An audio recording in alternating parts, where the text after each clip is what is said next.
तो ये कक्षा 12 के ठोस अवस्था नाम के चैप्टर का अगला वाला वीडियो है और इस वीडियो में हम लोग समझेंगे कि संकुलन क्षमता क्या होती है। संकुलन क्षमता क्या है?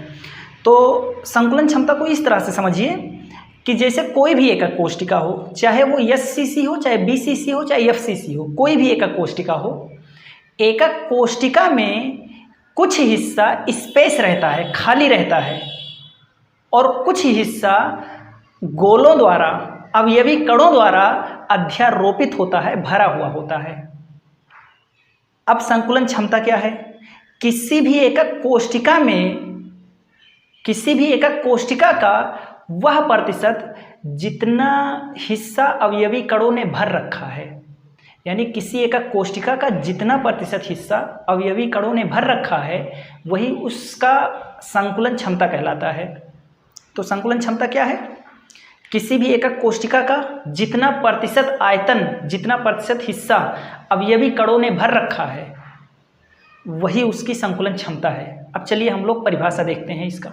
तो देखिएगा, संकुलन क्षमता क्या है? किसी एकक कोष्टिका का जितना प्रतिशत हिस्सा अवयवी कणों द्वारा भरा रहता है उसका एकक कोष्टिका का संकुलन क्षमता कहलाता है। अब संकुलन क्षमता निकालेंगे कैसे? तो संकुलन क्षमता कैसे निकालते हैं? संकुलन क्षमता क्या है? प्रतिशत है। अब जैसे मान लीजिए किसी लड़के ने 1000 नंबर, इसको ऐसे समझ लिए परसेंटेज कैसे निकालते हैं। जैसे मान लीजिए एक लड़के ने 1000 नंबर का पेपर दिया, मतलब 1000 नंबर का पेपर दिया और 1000 नंबर में से वो लेकर आया 900 नंबर। 1000 नंबर का कुल पेपर हुआ जिसमें से उस लड़के को मिला 900 नंबर। तो उसका प्रतिशत कितना हुआ? इसको ऐसे लिखकर और इसमें गुणा 100 कर दीजिए। फिर 2 जीरो से 2 जीरो कट गया और इस जीरो से ये वाला कट गया, यानी 90% आ गया। ऐसे ही मान लीजिए 600 नंबर का पेपर हुआ, कुल पेपर हुआ 600 नंबर का। तो 600 नंबर के पेपर में से मान लीजिए लड़के ने लाया 492 नंबर। तो जितना नंबर का कुल पेपर हुआ उसे नीचे लिखते हैं और जितना नंबर उसने अचीव किया, लेकर आया, उसे ऊपर लिखते हैं। और इसमें जब गुणे 100 करते हैं तो ये निकल कर आ जाता है परसेंटेज। तो इसी तरह से संकुलन क्षमता भी एक प्रतिशत है। तो किस चीज़ का प्रतिशत है? जैसे कोई एकक कोष्टिका है तो उसका कितना प्रतिशत हिस्सा अवयवी कणों ने भर रखा है, ठीक है, यही होता है। तो इसको कैसे निकालेंगे संकुलन क्षमता को? तो बिल्कुल इसी तरह से। तो देखिए, किसी एकक कोष्टिका में जो कुल स्थान है, जो कुल उसका आयतन है, उसको नीचे लिख दीजिए। जितना कुल नंबर का, कुल कितने नंबर का पेपर हुआ उसको नीचे लिखते हैं। तो कुल जितना स्थान है, एकक कोष्टिका का आयतन, एकक कोष्टिका का कुल आयतन, कुल आयतन नीचे लिख देंगे। मतलब एकक कोष्टिका का कुल आयतन कितना है, पूरा जगह कितना है एकक कोष्टिका में, उसको नीचे लिख देंगे। अब इस पूरे आयतन में से कितना हिस्सा अवयवी कणों ने भर रखा है, अवयवी को लिख दिए। अब इसमें हम क्या करें? अगर गुणे 100 कर दें तो ये हमारा आ जाएगा संकुलन क्षमता। चलते हैं, यहां पर लिखते हैं कि कुल इसमें कितने प्रभावी अवयवी कण हैं। तो कुल प्रभावी अवयवी कण, यानी कितने प्रभावी अवयवी कण हैं। अब प्रभावी अवयवी कण क्या होते हैं ये सब समझना है तो पिछले वाले वीडियो को देख लीजिए। तो कुल प्रभावी अवयवी कण की संख्या यहां पर लिखिए और इसमें गुणा कर दीजिए एक कण का आयतन। एक कण का आयतन इतना है और इतने अवयवी कण कुल प्रभावी हैं, तो उसमें गुणा करेंगे तो अवयवी कणों द्वारा भरा गया आयतन पता चल जाएगा और बटे एकक कोष्टिका का कुल आयतन। तो क्या कर देते हैं? गुणे 100। अब देखिए कुल प्रभावी कण, तो आप लोग जानते हैं एससीसी एकक कोष्टिका के लिए कुल प्रभावी अवयवी कण 1 होते हैं, एफसीसी के लिए 4 होता है और बीसीसी के लिए 2 होता है। ये कैसे होता है इसको देखना है तो पहले, इससे पहले जो वीडियो है वो देख लीजिए। तो प्रभावी अवयवी कण इतने होते हैं। तो कुल प्रभावी अवयवी कण को अगर हम जेड से दर्शा लें जेड से दर्शा ले, कुल प्रभावी अवयवी कण, प्रभावी अवयवी कणों को अगर जेड से दर्शाएं, गुणे की जगह पर गुणे, और एक कण का आयतन, तो जो अवयवी कण होते हैं उन्हें गोले के रूप में मानते हैं, और गोले का आयतन होता है 4/3 पाई r क्यूब बटे एकक कोशिका का कुल आयतन। तो हम जब भी अध्ययन करते हैं संकुलन क्षमता के ये सबका, तो हम घनीय एकक कोशिका को लेकर अध्ययन करते हैं, और घन का लंबाई चौड़ाई ऊंचाई तीनों समान होता है। तो मान लीजिए एकक कोशिका का प्रत्येक भुजा है ये मीटर का या ये सेंटीमीटर का, तो ये क्यूब क्या हो जाएगा, उसका आयतन हो जाएगा, और गुणे 100। संकुलन क्षमता को हम पैकिंग एफिशिएंसी कहते हैं, तो पीई से लिख लेते हैं। तो ये बनकर तैयार हो गया हमारा संकुलन क्षमता का सूत्र। अब हम क्या करेंगे, एससीसी बीसीसी किसी की भी संकुलन क्षमता निकालनी हो तो इस फार्मूले पर रख देंगे और उसकी संकुलन क्षमता निकल जाएगी। हम लोग देखते हैं एससीसी की संकुलन क्षमता, आद्य एकक कोशिका की संकुलन क्षमता, सिंपल क्यूबिक सेल की संकुलन क्षमता हम लोग देखते हैं। तो इसकी संकुलन क्षमता निकालनी है तो बहुत सिंपल सा काम करना है, इस फार्मूले पर एससीसी के सभी मानों को रख दीजिए, संकुलन क्षमता निकल जाएगा। अब एससीसी के सभी मानों को लिखना है तो कैसे लिखेंगे, देखिए इस जेड का मान तो पहले से निश्चित है, जेड का मान, एससीसी के लिए जेड का मान 1 होता है, एफसीसी के लिए 4 और बीसीसी के लिए 2, तो जेड का मान तो पहले से पता है 1, और बाकी इन मानों को रखने का बहुत सिंपल सा एक तरीका है। एससीसी एकक कोशिका होती कैसी है ये समझ लीजिए। तो एससीसी एकक कोशिका में इस तरह से गोले होते हैं, अवयवी कण इस तरह से रखे हुए होते हैं, इस तरह से अवयवी कण रखे हैं। अब मान लीजिए ऐसे 4 यहाँ पर हैं और 4 इनके पीछे हैं।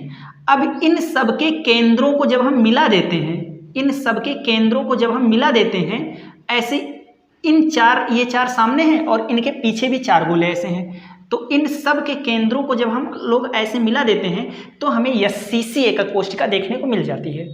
और एससीसी एकक कोशिका होती कैसी है, तो यहाँ पर देख लीजिए, यहाँ पर देख लीजिए, जैसे ये मान लीजिए एक एससीसी एकक कोशिका है, तो प्रत्येक भुजा ये है, इसकी लंबाई भी ये है, चौड़ाई भी ये है, ऊंचाई भी ये है, सब कुछ ये है। इसका ये सेंटीमीटर ये है ये वाला भुजा भी, सारा भुजा ये है, ये वाला भी ये है, सारी भुजाएं बराबर हैं, ये है, इसीलिए इसका ये क्यूब है आयतन। अब हम लोग पहला काम क्या करते हैं ना, अब इसकी प्रत्येक भुजा ये है, ये वाली भुजा भी ये है। अब ये तो हम लोग जानते हैं। अब क्या करना है, जब भी हमें संकुलन क्षमता निकालनी हो तो जेड का मान तो किसी भी चीज़ के लिए पहले से पता होता है। अगली चीज़ हमें निकालनी होती है इस स्मॉल आर और स्मॉल ए में संबंध निकाल लीजिए, किसी भी तरह से स्मॉल आर और स्मॉल ए में संबंध निकाल लीजिए, समझ लीजिए काम हो गया।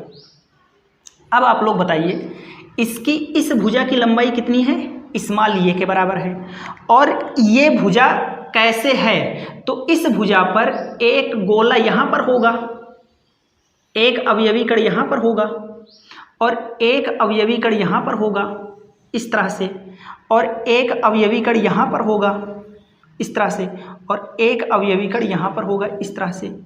अब ध्यान से देखिए इस अवयवी कण का जो त्रिज्या है, त्रिज्या स्मॉल आर, वो स्मॉल आर कहाँ से कहाँ तक है, ये इस अवयवी कण का केंद्र है, तो यहाँ से लेकर यहाँ तक का इसका समझ लीजिए स्मॉल आर है। और ये अवयवी कण भी जितना बड़ा ये है, सारे अवयवी कणों का आकार सेम माना जाता है, तो इसका भी यहाँ से यहाँ तक का क्या है, त्रिज्या मान लीजिए स्मॉल आर है, त्रिज्या स्मॉल आर है। अब हमें ये और आर में संबंध स्थापित करना है, तो हम देख सकते हैं बहुत अच्छे से कि जितना बड़ा स्मॉल ये है उतने में आर यहाँ पर और एक आर ये, तो डबल डबल आर है, यानी ये और आर में संबंध अगर हम लोग देखेंगे तो ये बराबर है 2r के बराबर, यहाँ पर एक आर, यहाँ पर एक आर, तो आर आर 2r, यानी ये और आर में क्या संबंध है, देखिए ये क्या है, एकक कोशिका की एक भुजा है और एक भुजा पर 2 अवयवी कण हैं। अब 2 अवयवी कण में इसकी त्रिज्या मान लीजिए स्मॉल आर है, यहाँ से यहाँ तक स्मॉल आर है, और इस अवयवी कण की त्रिज्या भी स्मॉल आर है, और जब 2 स्मॉल आर मिल गए हैं तो ये एकक कोशिका की एक भुजा बन गई है ये, और ये बराबर हो गया किसके, 2r के। अब जब ये और r में संबंध निकल गया तो बड़े आराम से लग सकते हैं, तो लगा दीजिए। कैसे लगाएंगे, PE तो PE है, यही निकालना है। z का मान SCC के लिए 1 होता है, बीच में क्या है, गुणा 4/3 पाई r³ ऐसे रहने दीजिए, और बटे इस ये का मान जो निकाले हैं, ये की जगह पर 2r लिख दीजिए, तो ये की जगह पर 2r लिख दिए, और क्यूब है तो क्यूब कर दिए, और गुणे 100। अब देखिए, एक का गुणा इसमें करने से कोई फर्क नहीं पड़ेगा, एक का गुणा करने से कोई फर्क नहीं पड़ता, तो इसका एक में गुणा हुआ तो इसका एक में गुणा हुआ तो कोई फर्क नहीं पड़ेगा, वही रहेगा 4/3 गुणे पाई का मान आपको पता है 3.14, बीच में गुणा है, और r³ को ऐसे ही रहने दीजिए, बटे 2 का क्यूब, 2 का क्यूब, तो 2 का क्यूब होता है 8, और r का क्यूब r³ हो गया, गुणे 100। अब देखिए, इस r³ से ये r³ कट गया, और जो बाकी बचा ये पूरा नंबर है, इसको सॉल्व कर लेंगे तो 52.4 के लगभग आ जाएगा, और इतना % आ गया। अब ये इसकी संकलन क्षमता होगी, मतलब इसको सॉल्व करने पर ये आ जाएगा, मतलब कि SCC एकक कोष्टिका में 52.4% हिस्सा, एकक कोष्टिका का 52.4% हिस्सा अवयवी कण भरे रहते हैं, ठीक है, और बाकी हिस्सा खाली रहता है, स्पेस रहता है, जगह रहता है, ठीक है। तो देख लीजिए, अब हम लोग देखते हैं FCC का। अब हम लोग देखते हैं FCC एकक कोष्टिका। तो FCC एकक कोष्टिका की संकुलन क्षमता निकालनी है। तो FCC संकुलन क्षमता किस तरह की होती है आप लोग जानते हैं। FCC एकक कोष्टिका के प्रत्येक कोने पर एक एक अवयवी कण होते हैं और प्रत्येक फलक पर। तो FCC एकक कोष्टिका कुछ इस तरह की दिखती है। अब देखिए, FCC एकक कोष्टिका की संकुलन क्षमता निकालना है, तो FCC का सारा मान निकालकर इस पर रख दीजिए। अब सबसे पहला काम क्या करते हैं हम लोग, PE की जगह पर PE लिख देंगे, पैकिंग एफिशिएंसी। Z का मान, तो FCC के लिए Z का मान होता है 4, Z का मान होता है 4, बीच में है गुणा। और पहला काम हम लोग क्या करते हैं, Z का मान तो हमें पता है, हमें क्या करना है, इस R और इस ये के बीच में संबंध निकालना है। अब आपको ये संबंध निकालना है तो आप ऐसे समझिए, देखिए ये जो सामने का पृष्ठ है, ये BCD, ये जो सामने का फलक है, इसको मैं उठाकर नीचे लिख ले रहा हूँ, इस सामने वाले फलक को उठा के नीचे लिख ले रहा हूँ, इस ये BCD को मैं तोड़कर यहाँ बना ले रहा हूँ आपको समझाने के लिए। और इसकी लंबाई भी स्मॉल ये है। अगर आपसे कह दिया जाए कि B और D की लंबाई बताइए, B और D की लंबाई बताइए, तो यहाँ पर देखिए, यहाँ पर समकोण बन रहा है, तो आप लिख सकते हैं कि त्रिभुज BCD त्रिभुज में अगर हम पाइथागोरस लगा दें, पाइथागोरस प्रमेय, तो हमें क्या मिलेगा, पाइथागोरस प्रमेय अगर लगा दें तो हमें मिलेगा कि BD का स्क्वायर बराबर BC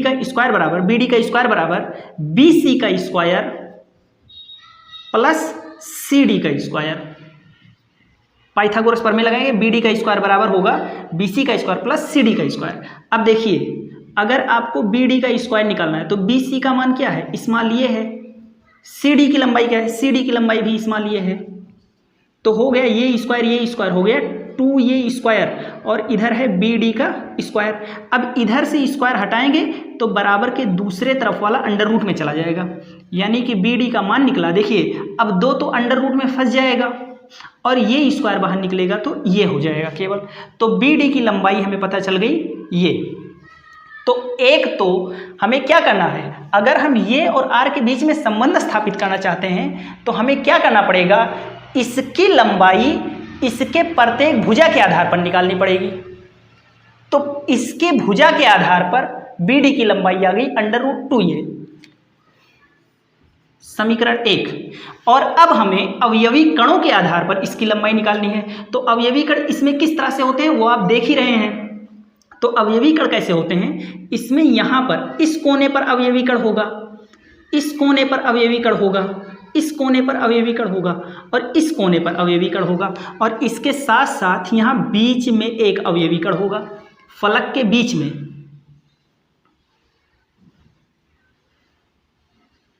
इस तरह से देख सकते हैं, मतलब कि एक अवयवी कण यहां पर रखा हुआ है और एक अवयवी कण यहां पर रखा हुआ है और एक अवयवी कण ये फलक के बीच में है। अब देखिए, अगर बीडी की लंबाई पूछी जाए तो इस अवयवी, प्रत्येक अवयवी कण का आकार समान है, तो इस अवयवी कण की त्रिज्या भी स्मॉल आर है। इस अवयवी कण की त्रिज्या यहां से इधर स्मॉल आर होगी और यहां से यहां तक स्मॉल आर होगी और ये भी स्मॉल आर होगा। तो अगर बीडी की लंबाई पूछी जाए तो इस गोले की एक त्रिज्या आ रही है, इस गोले की दोनों त्रिज्याएं आ रही हैं और इस गोले की 4 त्रिज्याएं, तो 1 आर, 2 आर, 3, 4, यानी बीडी की कुल लंबाई अवयवी कणों की त्रिज्या के आधार पर, बीडी की कुल लंबाई अवयवी कणों की त्रिज्या के आधार पर 1, 2, 3, 4 4 आर के बराबर है। और 4 आर के बराबर है तो अब हम लोग इसी को समीकरण 2 मान सकते हैं। और देखिए, समीकरण 1 में लिखा है कि बीडी के बराबर ये है और इसमें लिखा है बीडी के बराबर ये है, मतलब बीडी के बराबर दोनों हैं तो दोनों आपस में भी बराबर होंगे। तो 1 और 2 से √2 ये बराबर होगा 4r, तो √2 ये बराबर आ गया 4r। अब देखिए, √2 को उधर पक्षांतर कर दीजिए, तो यहाँ पर देख लीजिए √2 ये बराबर आ गया 4r, तो √2 को उधर भेजिए, तो 4r इधर पहले से है और √2 इधर जाएगा तो √2 और ये के बीच में गुणा है, उधर जाएगा तो बटे में होगा। और फिर क्या होगा, 4 को लिख सकते हैं आप, 4 को लिख सकते हैं 2 गुणे 2 r, 4 को हम 2 गुणे 2 लिख सकते हैं और बटे में √2। भाई 4 को हम 2 गुणे 2 r लिख दिए। अब देखिए, ये की जगह पर ये ही है, 2 को इस 2 को लिख सकते हैं, इस 2 को लिख सकते हैं √2 गुणे √2 और r बटे √2। देखिए, इस 2 को ऐसे लिख दिए, इस 2 को हम लिख सकते हैं √2 गुणे √2 का गुणा केवल 2 हो जाता है। अब देखिए, √2 से √2 कट गया और ये बराबर निकला 2√2r। अब इसी को लाकर यहाँ पर रख देना है। तो देखिए, z का मान क्या है, FCC के लिए z का मान होता है 4 गुणे 4/3 पाई r³ बटे, ये की जगह पर क्या लिख देंगे 2√2 r³ और गुणे 100 है। इसी ये की जगह पर मान रख देंगे, बस कैलकुलेट कर लीजिए, आ जाएगा। तो 4 गुणे 4, तो 4 चौक हो गया 16/3 गुणे पाई का मान लिख दीजिए 3.14 गुणे r³ की जगह पर r³ है। देखिए, 4 चौक 16/3 और पाई का मान हो गया 3.14, r³ की जगह पर r³ और इसका क्यूब कर लीजिए। तो देखिए, 2 का क्यूब हो गया 8, तो 8 दूने 16 √2 r³ आ जाएगा। देखिए, 2 का क्यूब करेंगे तो 2 दूने 4 दूना 8 और √2 का क्यूब हो जाएगा 2 √2, तो हो जाएगा 16। अब देखिए, r³ से r³ कट गया, r³ से r³ कट गया और गुणे में 100 है ही पहले से। अब इसको जब आप कैलकुलेट कर लेंगे तो आ जाएगा, ये आ जाएगा 68%।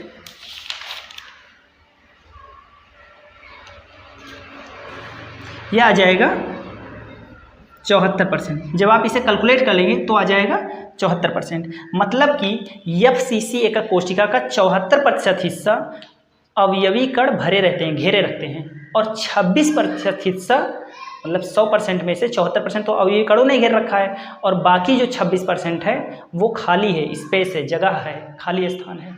तो ये हो गया पूरा।